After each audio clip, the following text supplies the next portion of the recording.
Kumusta naman kaya mga kabayan? Ako magpapakita na naman sa inyo ng isang masarap na luto. Kita nyo ba itaw?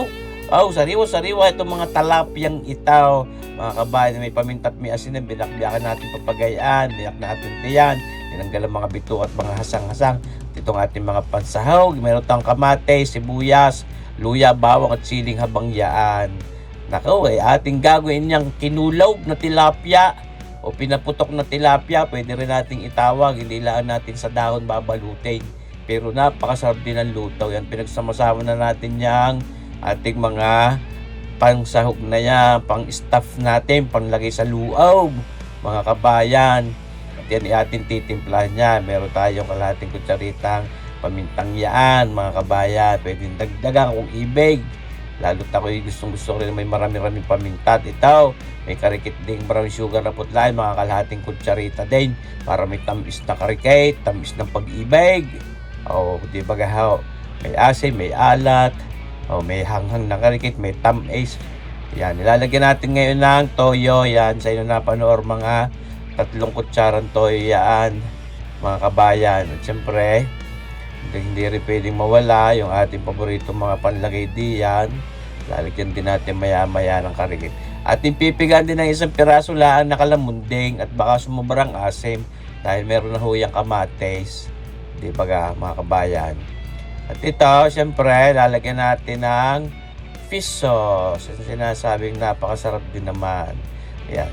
Karikit lang, tatansyahin natin dahil yung ating tilapia, yun yung hinaas na natin at may paminta natin. Ito, nilagyan natin ng pampalinamnam. Siyempre, ang ating walang kamatayang oyster sauce. Yun, mga 1 kutsara laang, mga kabayan. Kahit hindi mo pamintahan pag may mga oyster sauce, nagiging malinamnam. Ayan, halo-halula natin papagayaan. Kahit papagarnay o papagayaw, pwede din. Basta nasa sa inyong ibig, mga kabayan. Para nakakapaglawin na agad Parang pwede mo nang papakinggan insaladang na yan kamatis at sibuyas. Napakasarap din naman yan. Siyempre mga kabayan, ngayon itong ating mga talapyang itaw. Yan. Ating ipaglalagay yung ating muna sa ibabaw. At ibababad muna natin yan diyan sa ibabaw na yan bago natin ilagay sa loob. At total ako naman may iba pa rin niluluto. Ayan ilalagay muna natin pabagay sa ibabaw yan. Nang ma-absorb din ng mga labas, yung mga pinagkakatawanan niyang ating mga talapyang iyan. Tilapia, saksakan ng taba. Ayun, mga kabayan. Kaya, siyempre, para naman ma-induce din yung flavor niyan, diyan sa mga katawan niyang ating talapia. Hindi lang doon sa loob pag ating isinalpak iyan doon sa mga pinagtiyanan niya at mga pinag-uluhan, siyempre, mga kabayan. At yan ating babalutin din yung ating cling wrap na nabalot na natin nang hindi madapuan ng manlilipar.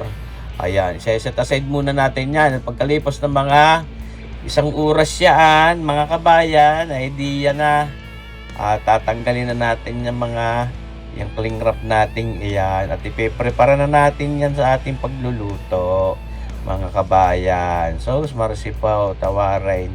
Kaya ating ipagsisisiyot muna diyan sa mga pinagtiyan ng iyan.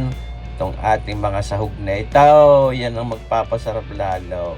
Tunay naman, mga kabayan.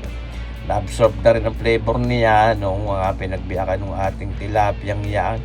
Yan pinabibilis din natin ng karikit ang video na kayo hindi mainip. Oh, kaganda ng kamay ito.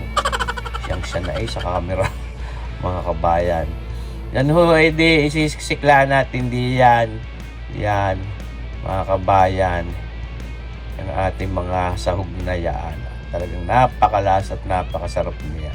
Ngayon, tayo maglalagay ng butter na karikit diyan. Matigas aking kinet-get na papagayon. Karikit lang naman din, para pampalinamnam pa rin at para hindi nadikit diyan sa aluminum foil na yan ng itong ating tilapyang ito.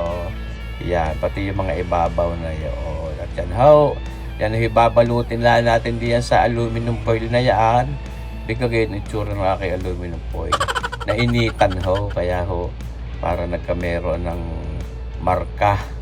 Ayan, kumbaga sa film ng camera parang na-expose. Ayan, ayos na, kulob na at hindi napapasukin ng tubig. At ito, ilalagay natin sa ating talyasing. Diyan natin yung kukulubin. Hindi ho dapat lapat ang aluminum foil sa katawan ng talapia.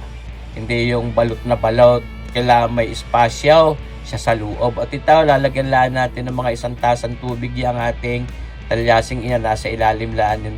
At yan ay parang halos ini-steam natin diyan. Pero yun ay iigahin natin. At papuputokin natin.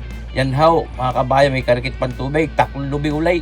At may ayos na yan. Pag yung lumobo, luto na. Yan how. Lalagay na natin diyan sa ano. Yan, nakalobo ho yan. Lalo ng bagong-bagong hangaw. Ay ito, iniga natin yung tubig. Kaya, kita nyo baga mga kabayan. So, marsipaw tawarin. Ay napakasarap din naman ng papagayan. Ngayon lang ulit ako nakapaisip magluto nito rin talapyang ari paborito ng aking kabayang bunso na si kabayang Prite. Yung ating talapyang iyan. Nako, ito na agawan yung mag-ina.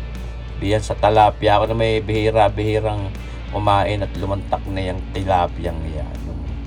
Ay, ang tinig ko mga kabayan ng itsura. Nag-aayayan, sarap. Yung ating pinaputaw na tilapia, inulob na talapia ayang mga kabayan, napakalinamnam, napakasarap na pagkalalo pag bagong-bagong hangong papagayan at bagong luto. Siyempre, laging masarap ang pagbagong luto. Huwag niyong babahawin at pag nabahot lumamig, nako, hindi na rin kasing sarap ng bagong luto yan. Napakalinamnam yung ating pinaputaw na tilapia, hindi kabayan. Ayan, ito padalwa ating ilalagay na ulit. Kita nyo, iniga natin ang tubig, kaya namutin talyasin natin yan. Itong isang itaw, gayon din ang ating gagawin. Papuputokin din natin yan. Mainit pa yung kawali. Ari, padalwa na haw, mga kabayan. Lagyan natin ng tubig. At kukulubin ulit natin diyan para pumutok. Ayan. Takpay. Palipas ng mga 15 minutos si ayos niya, kita nyo, lobo na ulay. At ito, papakita rin natin ito. Ito talaga hindi muna natin inali sa kawalay. Para na sa kitang-kita nyo ang pag-asbaw. Yaw, umasmok na nga. Diyos Marti po, tawarin ako. Pow! Ito, na naman mga kabayan. Kita nyo bagay na, sulak-sulak pala yung pinagkatasang iyawn. Nako, ay Sos Marti po, tawarin. Naman ni kabayan si Porprik. Ay, pagkakasarap niyan. Pinagbaga mga kabayan ng itsura. Mapang-ulam, mapulutan, ay panalo yan mga kabayan. Subukan nyo din gawa at kasimple. Kung gusto nyo sa dahon nyo balutin, kaso iba pa rin mo yung klase ng luto. Iyon mga kabayan. Masarap din dahil yung aroma, yung aftertaste ng dahon ng saging. At lalantakan na natin. Gusto kong batiin si kabayang Marilupi Maula na taga Dasmariñas, Cavite. Nagpapa-shoutout. Shoutout sa kabayang Marilupi Maula ng Dasmariñas, Cavite. Yan, nalalantakan na natin mga kabayan. Salamat po sa inyong panunood mga kabayan. Abangan nyo pa rin sana palagi ang ating mga susunod pang videos. Mabuhay tayong lahat mga kabayan. Lanta ka na. God bless.